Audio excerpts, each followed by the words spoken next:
Good evening, you wonderful people. So, the streams I've been bringing on a regular recently has come true. 2 reliable sources have announced it. One is a Liverpool source, and one that's always bringing in reliable sources, as we already know. The most important thing here is we brought a midfielder in finally. I am happy. I am over the moon. I've got no arguments in this case. I can't even say FSG anymore. If they're showing this ambition this early in the transfer window, I've always said it. Great teams, great managers. What do when the season doesn't go according to plan? As soon as the season is over, go and buy the players that you need. Don't have this bidding wars with other teams and all that stuff. Just get it over the line, man. And we're doing this right now. And apparently this player has rejected a lot of teams as well. That's the most important thing here, people. You know what I mean? We're a Europa League club now. We're not a Champions League club anymore. But players still want to join our beautiful club. So let's talk about this. Let's do this, people. Let's do this. It's happening. Hello, everyone. Like, subscribe, and hit that notification bell for daily contents.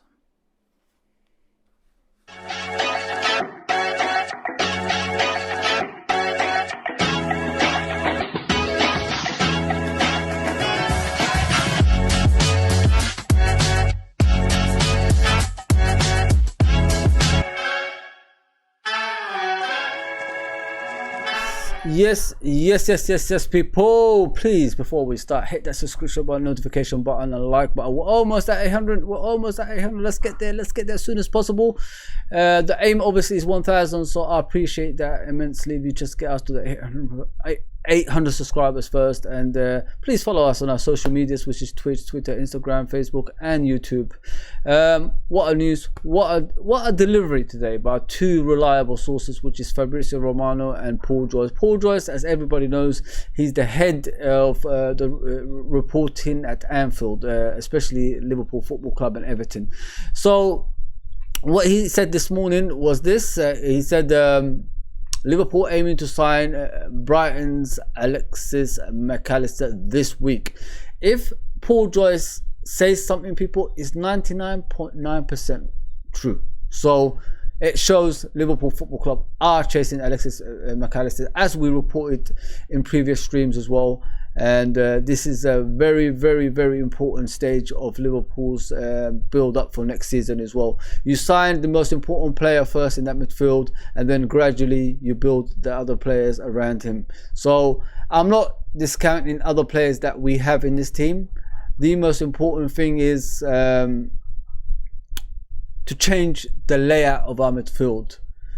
If you keep playing the same old stuff, you become the same old stuff. When you become the same old stuff, your levels decreases on a regular basis, which is happening to us right now as well.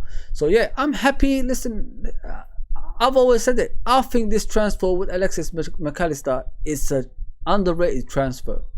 This kid is a good player, and I don't think a lot of people can, see what I see.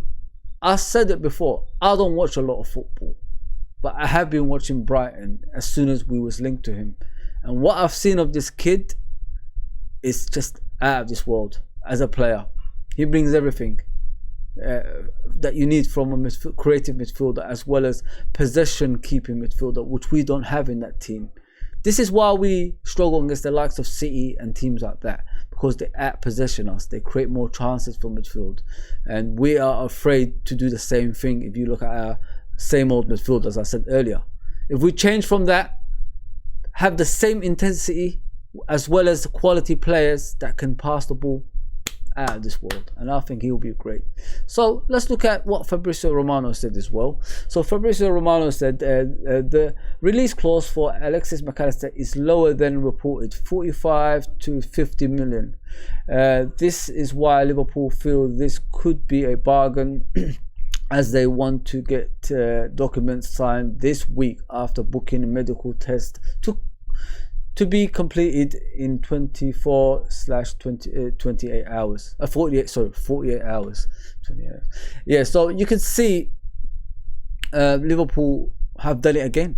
I mean, I've said it. How many times did I say on my streams, football is all about negotiation skills. If you have the best negotiators, you could get these signings over the line for the right price, not over inflated prices, the right price.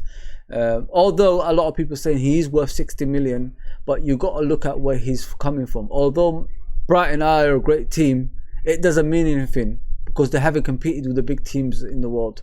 You know what I mean? There's one thing just competing for the Premier League and, you know, trying to fight in those areas of the league, and there's another thing playing in the Premier League and the Champions League and, you know, European games as well. Although he's won the World Cup, but still unproven in these kind of competition consistently, if you know what I mean, people. So I can see this. Listen, I've already said it. It's a success. It's a success for Liverpool Football Club. This kid's coming through the door, and I'm happy with that. Now the next step is what's after that, and once we get players after that, are we going to be like going to compete in the league with Man City, Arsenal, etc.? I think we are. I don't think we're that far away from you know, other teams. I think we could do the business in regards to the league as well. Look at Arsenal, from 5th to 1st straight away. Liverpool have been there consistently in the last 6 years. Can you imagine if you add some more qualities, how far we can go as well? And like I said, we'll be fine. We'll be fine. I think the owners have finally woken up. I think the manager has finally woken up. I'm not FSG, you know, anything like that, but you've got to give them credit for signings like this and the amount of money. Like look at Cody Gakpo and look at Mac Allister. The finance package they put together to get them through the door. It's amazing. It's amazing. I hope you like this, people. Please like, share and subscribe and all that good stuff as well. Thank you, and I'll see you soon.